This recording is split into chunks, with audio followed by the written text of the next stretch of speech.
โอเคสบายดีเพื่อนๆมาทุกคนที่ว่าเข้ามาชมคลิปนี้เนาะในคลิปนี้ก็อยู่กับเว็บของ HSM Hotel เนาะทุกคนเนาะหรือว่าเว็บรีวิวโรงแรมเลยเนาะซึ่งหลายคนก็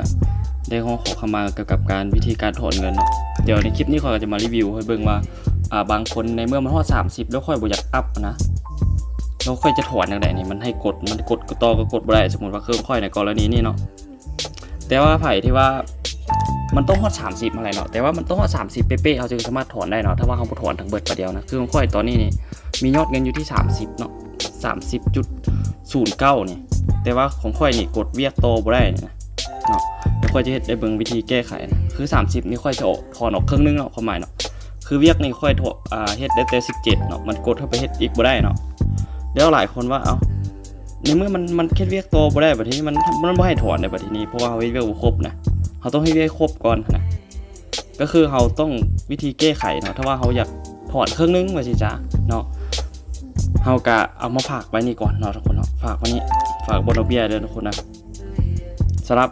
ดาวนึงเด้อทุกคนเนาะดาวนึงแม่นบ่ให้กาย30ถ้าว่ากาย30มันจะให้กดต่อบ่ได้เนาะใครทุกคนเอามาฝากไว้บนสมาชิกนี่เท่าใดค่อยจะฝากไว้ที่15เนาะแล้วค่อยจะถอนออก15กดเข้าไป15เนาะค่อยจะฝาก15แล้วก็ใส่รหัสผ่านเนาะแล้วกดชงเนาะโอเคบัดทีนี้ค่อยฝากสำเร็จแล้วเนาะค่อยเอามาฝากไว้นี่ก่อนว่าเอาเงินมาไว้ในนี่ก่อนแล้วค่อยจะไปกดงานให้มันสำเร็จเนาะเพราะว่าเงินของค่อยยังอยู่ที่ประมาณ 15.09 เนาะทุกคนเนาะนี่แต่ว่าเวียกมื้อนี้ค่อยยังบ่ทันแล้วเนาะเวียกมื้อนี้เดี๋ยวค่อยจะไปเฮ็ดเลยก็คือค่อยจะกดต่อไปเนาะเพราะว่าค่อยยัง2เวียกเลยเนาะโอเคกดเริ่มเลยสำหรับในการกดเวียกค่อยจะบ่รีวิวบ่คอมเมนต์บ่กดดาวอีหยังเลยนะค่อยจะกดไปพร้อมแล้วก็ยาเนาะมันบ่จำเป็นหรอกเพราะว่าเราบ่ได้โจงบ่ได้อีหยังแท้ๆหรอกก็เบิ่งนี่นะมันเป็นเพียงแต่เว็บซื่อๆโอเคเนาะก็ถือว่าสำเร็จไปเนาะค่อยมีที่ 100% หรือว่ามีรายได้มื้อนี้ที่ 0.053 เนาะยอดรวมทั้งหมดอยู่ที่ 15.14 เนาะทุกคนเนาะแล้วค่อยจะย้อนกลับไปถอนทุกคนได้เบิ่งเลยเนาะคือความหมายของค่อยตอนนี้ค่อยก็อยู่ดาวนึงคือกันเด้อเนาะทุกคนเนาะแต่ว่าค่อยบ่ได้ถอนเบิดเด้อเนาะเพียงแต่ว่ายอดเงินของค่อยฮอด30แล้วมื้อนี้ค่อยกดงานบ่ได้ค่อยจะมาบอกค่อยก็เลยบอกวิธีแก้ไขไปเลยเนาะแต่สำหรับไผที่ว่าอยากถอนเบิดแต่ก็กดถอนได้เลยเนาะบ่ได้มีเนาะแต่ถ้าว่าแต่ยอดเงินของเจ้ายังบ่ทันฮอด30เด้อแต่ถ้าว่าเจ้าจะถอนได้แล้วก็ปะไว้ลิ้นต่อยังจังได๋ยอดเงินเจ้าต้องให้มันฮอด30ก่อนเนาะเดี๋ยวกดถอนเลยเนาะสำหรับไผที่ว่ายังบ่ทันเคยถอนจากเทื่อเนาะให้ทุกคนไปตั้งรหัสผ่านบ่นี่ก็ได้รหัสผ่านการถอนเงินนะความปลอดภัยตัวสุดท้ายเนาะคือค่อยนี่ตั้งแล้วเนาะKYC แล้วเนาะแล้วก็บัตรธนาคารนี่เนาะเดี๋ยวค่อยเบิ่งกับธนาคารเด้อเนาะสำหรับไผที่ว่ายังบ่ทันได้เคยถอนต้องไปผูกในบัตรธนาคารเด้อคือค่อยนี่ผูกไว้เนาะคือค่อยจะผูกเป็น USDT เด้อทุกคนเนาะ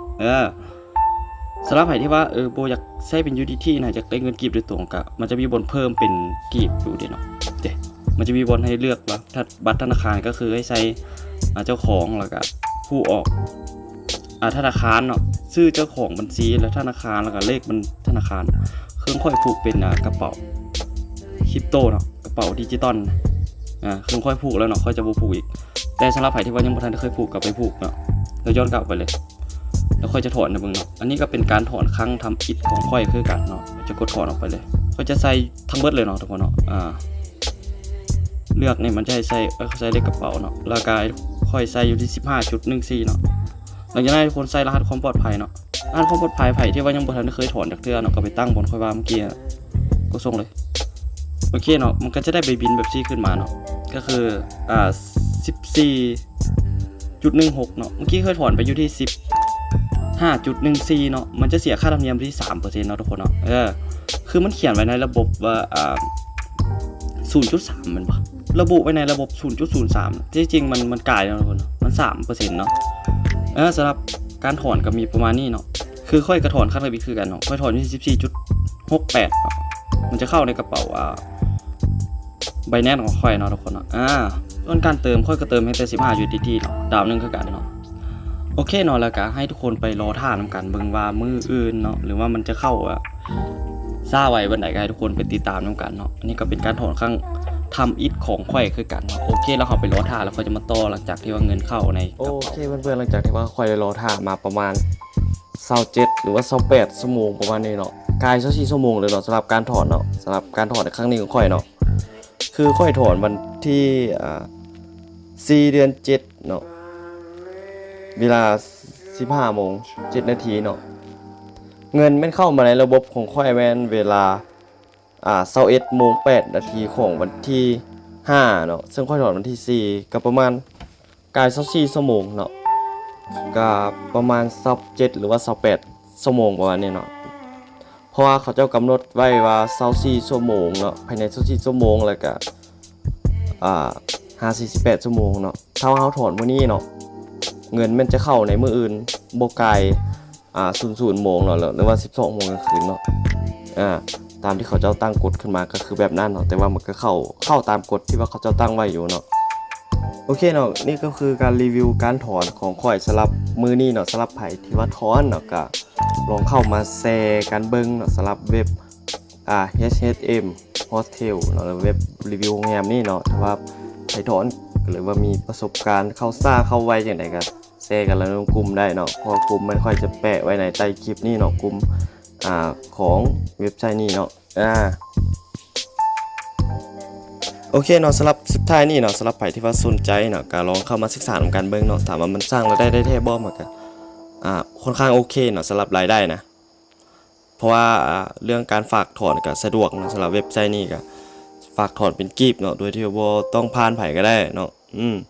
แล้วในการถอนก็สามารถถอนเป็นกีบก็ได้เนาะหรือว่าสาย USDT คริปโตก็ถอนเป็นคริปโตก็ดีคือกันเนาะเติมถอนก็ได้คือกันเนาะซึ่งเว็บไซต์นี้ก็กำลังมาแฮงในตอนนี้เนาะสำหรับการรีวิวโรงแรมนี่เนาะสำหรับใครที่สนใจเนาะหรือว่าอยากศึกษาก็ลองคลิกลิงก์กลุ่มเนาะที่ว่าค่อยแปะไว้ในใต้คลิปนี้ให้แล้วก็ทักมาค่อยชวนโตเนาะโอเคขอบใจ